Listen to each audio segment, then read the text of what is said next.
Hello, you wonderful people, and welcome to another episode of Not Too Comic Book. This being a show where I talk about TV shows or their adaptations of comic books. For today's episode, I'm going to talk about Call of the Night Season 2, Episode 6. Great episode. A lot of really interesting things went down in this episode, so let's break it down. So we're picking up in the aftermath of last episode that Kabuto returns to the room, her room, that obviously she had that connection with Haru, and found that it was broken into. And so she comes to tell Nazuna and Ko, like, yeah, if you hadn't showed up the other day like you did, I might be dead right now. So for one, it gave her an opportunity to confront the past and deal with it. I think with that, obviously it's still lingering wounds from it, but also first and foremost, you wouldn't be dead. But we do cut to Anko, and she's thinking to herself, like, well, she's even muttering out loud, all right, it was a step behind.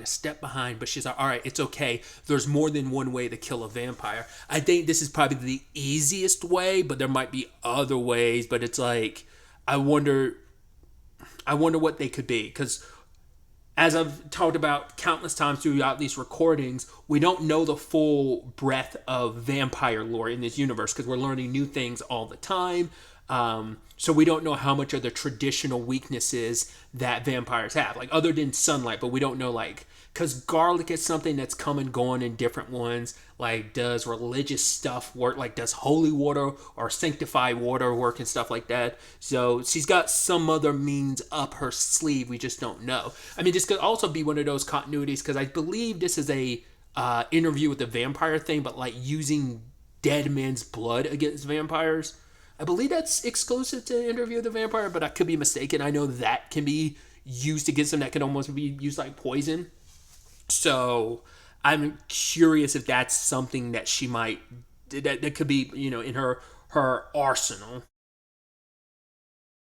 Because it's once again that dual side of things of, not only does Anko not know a lot about vampires, she's picked up a few tricks, over her vampire slaying career. I guess we actually have no idea how many vampires she's actually killed and how she actually stumbled upon this secret. Did she inherit it from someone else who killed vampires? Is that, who knows? Like I said, there's so much about her we don't know, and we know Nico and the others were deciding to learn more about her. Know thy enemy, right? But also we learned, was it this season or last season, we learned that like they don't know much about vampire. I think it might have been last season. I want to say it was like Hatsuko was like telling Ko about the fact is that I think it was in the season finale that he was telling Ko, like, we don't know all there is. Like, even we have our blind spots with like vampires or like what we know. So that ends up being kind of the rub of it all. Like, you'd be able to protect yourself a little bit better if not only knowing about Anko, but knowing about yourselves in regards of not only your weaknesses, but also like, your human weaknesses are being used against you, but more specifically, like, are there weaknesses that vampires have that they're not aware of? So that's something interesting to think about. But this episode mainly, well, before we even get to that, I was about to move into like the main part of the episode. A very important conversation was had between, Kabura and Nazuna. She tells her like the truth. She's like, both of your parents are dead, which I was like, interesting. She says that Haru died sometime after giving childbirth because she stopped drinking blood after that. She's like, I guess it's like she didn't want to drink anyone else's blood, and maybe she didn't feel right taking it from her husband anymore. Maybe after everything that went down, it was no longer, I'm so stupid. I was about to be like, maybe it was no longer possible. It's no longer possible because her husband loved her. So it's like, I don't want to bite you because if I drink your blood, I'm going to turn you into a vampire. So I was like, I immediately corrected that in my head just now. It's like, right, she would have turned him into a vampire. So that's why she stopped drinking his blood up to a certain point. But also, she didn't want to drink anyone else's blood. And because of that, it's like she ended up starving because like, the only blood I'd ever want to drink is yours, but I can't because I'd make you into a vampire and I won't want that. So she eventually died from it, and some years later he did too. I guess he just grew old.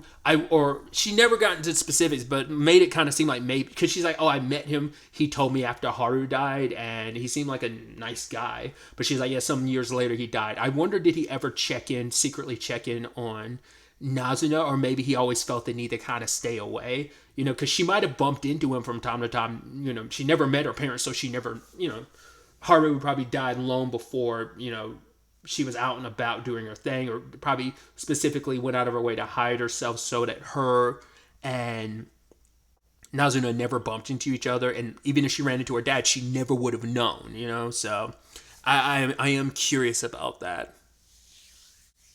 because there is a possibility that he could have grown old and died, because that was like 30 to 40 years ago, so he could have just as easily just died of old age. Maybe there were other extenuating circumstances. Once again, I still feel like there's got to be some correlation between Anko and maybe Nazuna, because I was like, you don't think that human that Kaburo was, sorry, that Haru got with, that's Nazuna's dad, like, you don't think that's the guy from Anko's past that we saw? She was over his dead body. I don't know. It's just like a white t-shirt and pants, look like just a casual, like, stereotypical cliche, like, business out, like, under your jacket and stuff, so I'm probably definitely connecting dots that aren't there, but just once again, my mind wanders about stuff like that.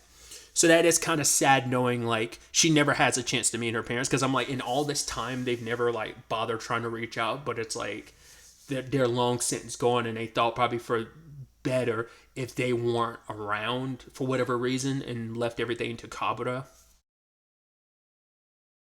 And Nazuna's trying not to let it get her down, because she's like, why would I feel bad, So what if my parents died? I didn't really get to know them. So she's not like feeling as bad, but it's still kind of sad knowing like you'll never really get to know them. You're only hearing about them from secondhand accounts, because Kabura didn't know your dad, so she knew Haru, and even then she only knew some of Haru. So it's a complicated dynamic that it's like you'll never get to fully know your parents, but it's like you went all these years not really knowing about them. But the good thing is she does have some answers. In fact, this trip down memory lane for Kabura does also help Nazuna in regards of it helped her remember some early days of her memories. In fact, there's like very specific spots she wants to go that she wants to showcase it to Ko. It was one of her favorite spots where it's like it's a view where she gets to see the city and all the lights, and it's just one of those early memories she has where she's like, I remember being fascinated by the lights. I always wondered, like, if I go up to them, will they just be lights, or what do they all represent? And it's not till sometime later she was like, I recognized eventually that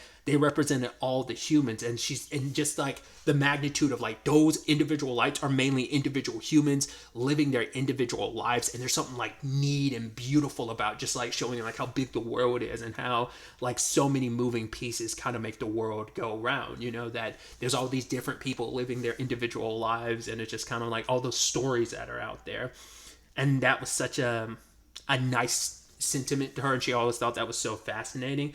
And so it was just a really sweet moment where she like grabs and like interlocks her fingers with Ko's hands, and it becomes this conversation about, there's so much they want to go out there and do. It's like neither one of them has seen the ocean, and kind of go on their journey, and that kind of comes a little full circle at the end of the episode. I'll jump ahead to it just because it correlates the whole conversation about, they're like, oh, we're kind of almost in like a journey of self-discovery, but it's almost like, what does that necessarily mean? Because for Nazuna, it's almost like you go out there, but then you come back home and realize like, this is what true happiness is. But it's like, do you go to places nearby and stuff like that? And just the real interesting concept and perspective that they had on like a journey of self-discovery. And it was kind of a thing of you go to all these different places, and then you come back home and realize like, this is, and it's almost like you have to journey out to kind of almost come back and appreciate what you have, type of thing. I'm probably butchering it. I'm not phrasing it correctly, I'm sure. But what I thought was interesting though is like, the fact is the place they stop at the end of the episode is a school, and it's definitely not Ko's school, I'm pretty sure, because I feel like they would have said something. But I'm wondering if it's because we now know Nazuna never had a human life, she was always a vampire, that maybe it's like this is a school she stopped by quite often when she was, her early days as a vampire. Once again, her memories of her early days are coming back, so maybe it's a place that always resonated with her. And like, it's kind of like a little bit of a pull of, I wonder what it's like. Did I have a life like that? What would it be like? Especially because she's been to Ko's school and kind of learned about the life him and Mahiru and Akira kind of live, that maybe she kind of wants to get to experience that a little bit because she won't be able to experience like the daytime life of going to school. So it's almost like enjoying it at night. Maybe that's what they're kind of setting up there. That's what my mind went to immediately. But either way,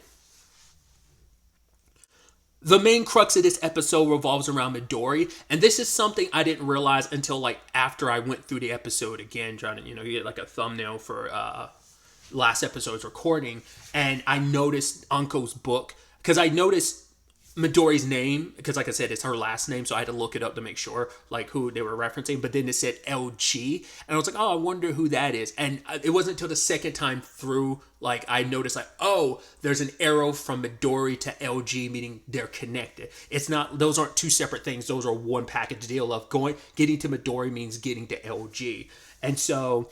I think they're in Akihabara, I believe, but it's like obviously it's kind of like known as kind of like otaku central. It's like, well, because being an otaku has kind of become like, being into that type of stuff has become so mainstream. There isn't the stereotypical otaku around, which Nazuna was kind of upset by because she was like, no. And she's doing the thing of like adjusting her glasses super fast, the way she's dressed and everything, because she was trying to bask in the glory of otaku-ness, but it's not really done like that because that's such a like bygone era like stereotype, but it's like it's still that otaku like nerdy area, but it doesn't have that feel and vibe because it's such an old school like representation of what an otaku looks like. But they're there to meet one of Midori's offsprings. We actually don't know which number of her offsprings he is because it seems like got turned 20 years ago, but we don't know if like was he number 5 I'm sure everyone probably has their favorites. It feels like LG is hers. Well, as we know, his name's Love Green. He's probably her favorite because she seems really like fascinated with him.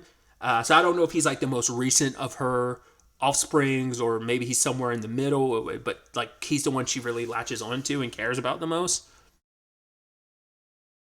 Makes you wonder, does anyone else have that similar relationship with their offsprings? I mean, just but based on what we know about Kabuto now, I would assume not, because no one will ever fully replace Haru in her heart. They'll always be kind of sadly a substitute, trying to fill that void and never being able to quite measure up. So, and once again, because just because your offspring falls in love with you to become a vampire doesn't necessarily mean it has to be, a dual-sided thing of you feeling the exact same way. So that is something to be considered. But either way, they meet LG, and he's a nerdy dude, and I love that initially they're like, oh my god, are you trying to hide him? Because I think even LG's perspective on it is, oh, Midori must be trying to hide me away because I'm not like the most handsome and stuff. They're like, oh my god, you're awful. She's like, no, that's not what it's about. And she points out the fact is LG is essentially, he's such a sweetheart. He's so kind and he's so nice. And he's such a good listener. He never makes assumptions. He never just assumes the worst or whatever. He takes you at face value what you present to him. And it's basically Midori being like, if I bring him around other people, they'll love him as much as I do. And it's like, I want him to be mine. I want LG to be mine and mine alone. He's like her little keepsake that is like, I don't want the world to know about because they'll love him as much as I do. And that's going to be like taking him away from me a little bit. It's like, no, I want him to be mine and mine alone, obviously. So there's something really sweet and endearing about that.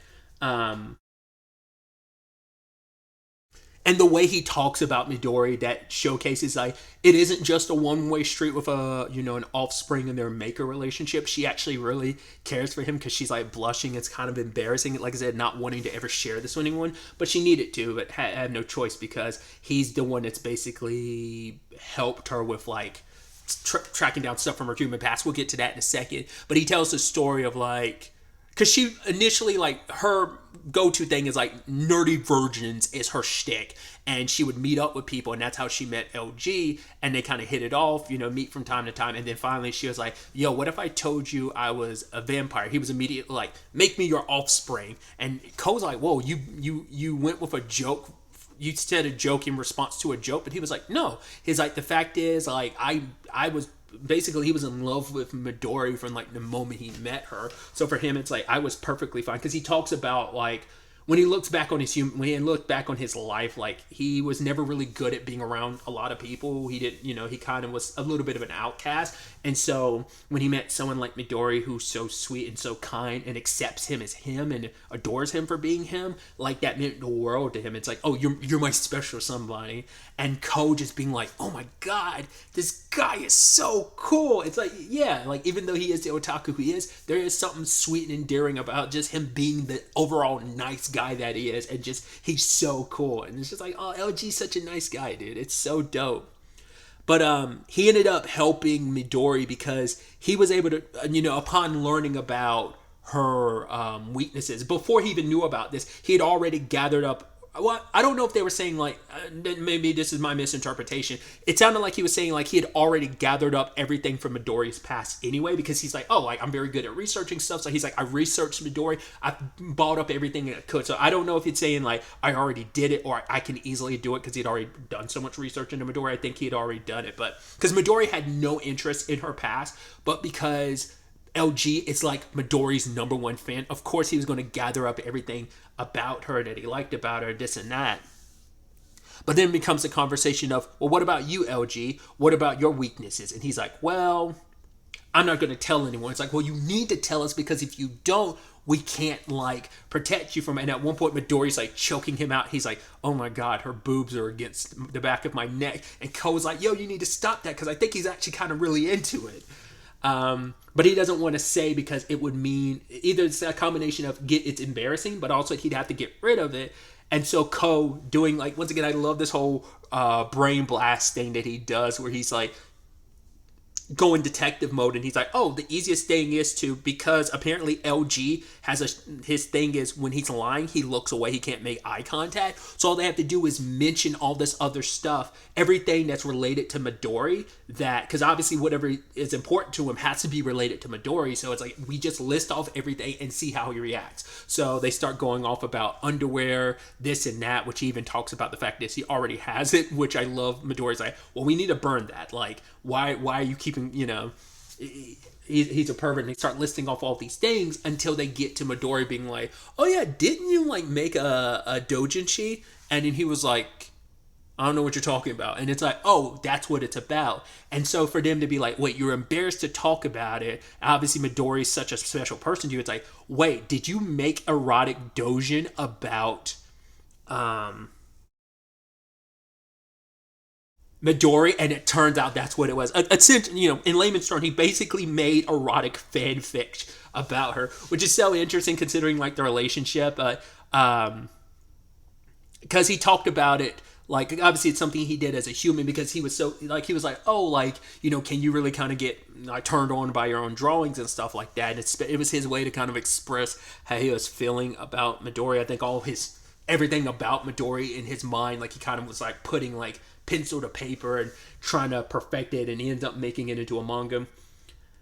If you're curious, I'd only just recently properly learned, because in my head when I thought doujin was fanfic, it's not exclusively fanfic. And just like they were like, oh, it's not exclusively erotic, all doujinshi means is like it's self-published, and it could be self-published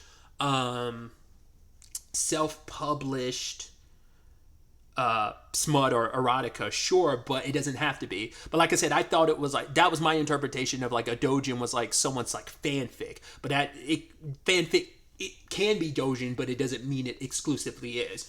Like a great example I can think of more recently is the mangaka who did, because there's an anime out for it now, and there's going to be another anime out for their other manga, but the mangaka behind Let's Go Karaoke, they also did another manga called Captivated by You. Both of those were doujinshi initially because they were self-published, and then later on a publisher started publishing them as well. So that's where I learned. I was like, oh, I was completely misunderstanding like the term doujin and stuff like that. But either way.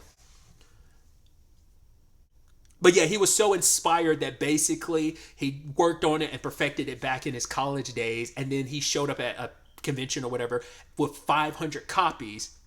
and then he immediately came home with 500 copies of it because he didn't sell a single one. Because I was about to say that'd probably be an issue if those are out and about, but this is also purely based around LG's. Like, the only reason why he figured it out is because he stumbled across the books and then the memory started coming back. But it's like, the thing is, those could still be, there could be one copy out there, or at least maybe someone kept like some of the rough drawings he did, so maybe there's some association, maybe. But once again, Anko is probably going to move her tactics onto something else because of she running into Kabura. She's probably like, who knows if she made her way through the rest of the group, whether it's like Nico and them, where she's like, well, they've already gotten rid of their weaknesses, or maybe Kabura getting rid of hers made Anko go, okay, maybe she's the last one on the list. And it's like they must have gotten word out because, you know, Hatsuka is the one who figured out how the weakness situation worked. So Anko's probably like, well, I need to like change my tactics because they've already probably like ditched and got rid of all their weaknesses. So that's no longer viable, but there's other means.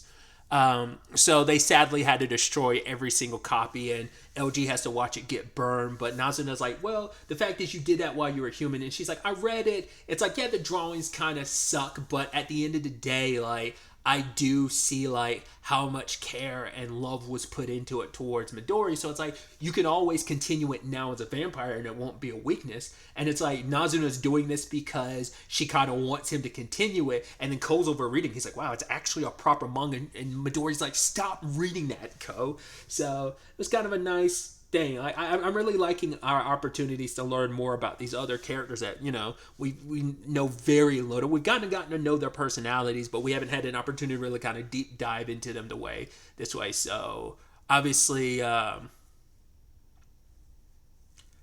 don't know if they'll do any more with Siri because of the